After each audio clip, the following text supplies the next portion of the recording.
Welcome to this explainer, where we're going to dive right into the absolutely fascinating 40-year tale of two titans trying to master the ultimate aerospace challenge. As a global aerospace consultant, I spend my days analyzing exactly how nations build advanced tech. And I can tell you for sure that the jet engine is literally the pinnacle of human engineering.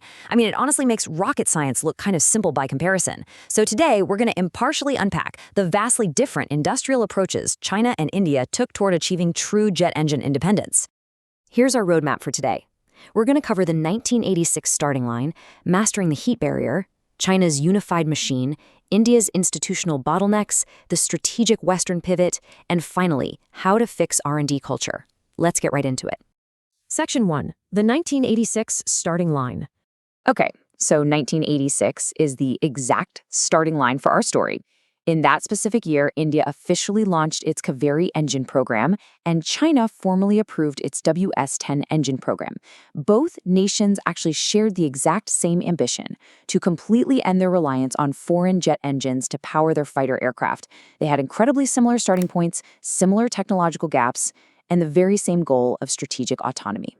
Now, what's truly fascinating is how 4 decades later, their realities look completely different. Today, China is powering its 5th-generation J-20 stealth fighters with fully indigenous WS-15 engines.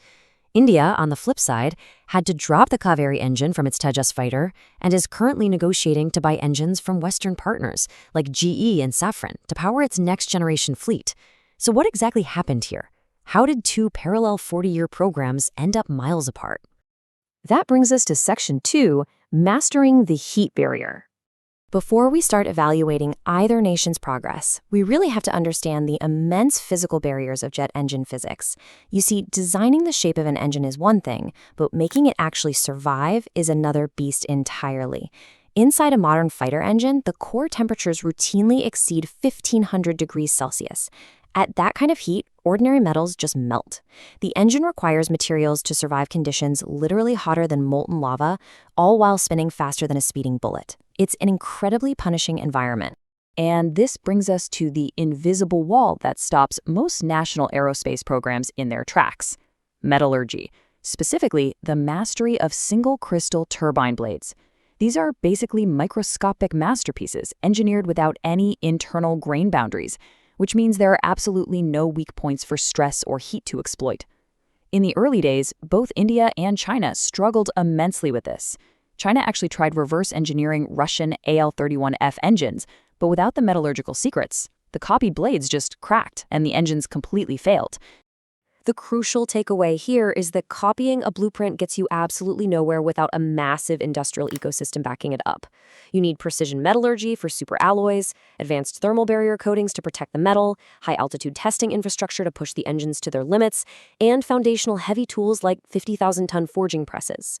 Reverse engineering gives you the answer sheet, but not the method. It's kind of like having a photo of a Michelin star cake, but completely lacking the oven, the whisk, or really any idea how to bake it. Let's move to Section 3, China's unified iterative machine. Realizing that shortcuts just weren't working, China shifted its entire strategy away from failed reverse engineering toward massive, state-led scale. They poured a staggering $42 billion into aerospace R&D by 2020. They stopped treating jet engine independence as just another defense project and elevated it to a national survival imperative. So a major turning point happened in 2016. Before this, China's efforts were super fragmented. One factory for one aircraft project. If the aircraft got canceled, the engine died right along with it. To fix this, they unified all these disparate research bureaus into one massive state-run organization, the Aero Engine Corporation of China, or AECC.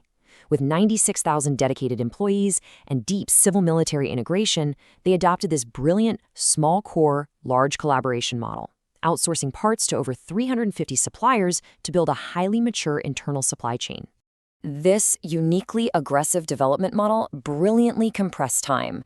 Unlike traditional bureaucratic systems that wait around for a perfect product before field testing, China deployed imperfect WS-10 engines straight into operational fighters. In just the first 3 years, the PLA logged nearly 20,000 faults. We're talking overheating, cracking, mid-air stalling, which, by the way, requires some incredibly brave test pilots. But every single flight became a laboratory, and every failure provided massive amounts of data, effectively compressing decades of trial and error through a highly risk-tolerant, iterative process. Now for Section 4, India's institutional bottlenecks. Impartially diagnosing India's specific friction, we have to ask, why didn't India see the same breakthrough? Well, looking at the Kaveri timeline, we see a project continuously plagued by technical setbacks that simply kept pushing deadlines into the next decade.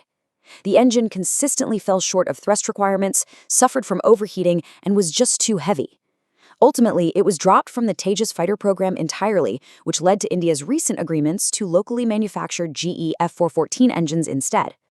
When we map these strategies out as an industry analyst would, the issue clearly wasn't a lack of talent in India. It was the institutional structure itself. While China unified its efforts under the massive ASECC, India's approach remained heavily decentralized between DRDO and HAL. India also severely lacked domestic testing facilities, forcing them to rely on Russian test beds, which slowed progress to an absolute crawl. Furthermore, India's development model was cautious and highly bureaucratic, contrasting sharply with China's rapid, fail-fast prototype deployment.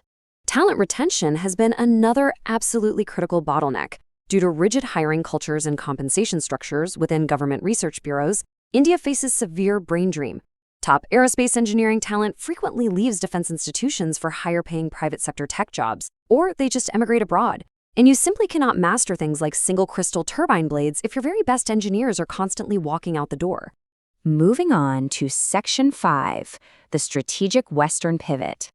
Recognizing these deep domestic gaps and the urgent need to actually power its air force, India has made a highly calculated strategic pivot.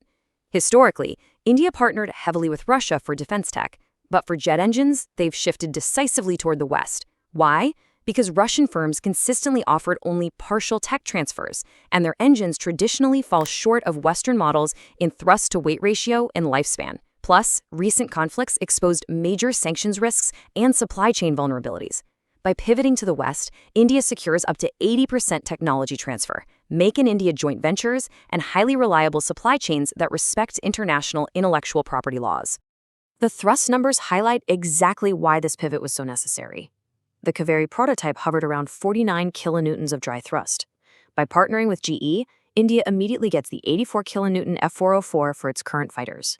And by collaborating with Francis Safran, they're mapping out a 110 plus kilonewton engine for their future Advanced Medium Combat Aircraft, or AMCA. Essentially, they're strategically trading immediate indigenous perfection for guaranteed, reliable operational capability.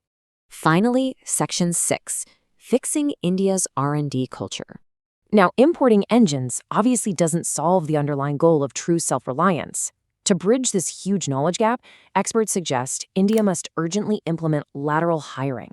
Instead of rigid entry-level exams, defense institutions need to recruit experienced engineers directly from the global diaspora and the private sector.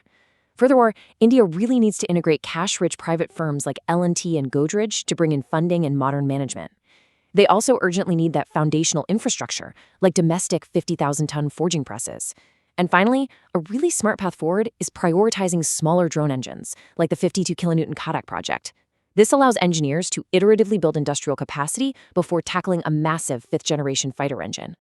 Ultimately, an old aerospace maxim summarizes this whole situation perfectly. Power is not defined by the aircraft you build, but by the engine you can sustain.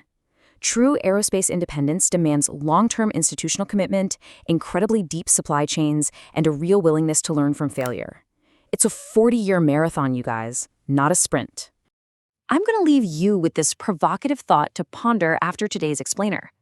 As China continues to aggressively push its unified, state-led model forward, India stands at a critical crossroads.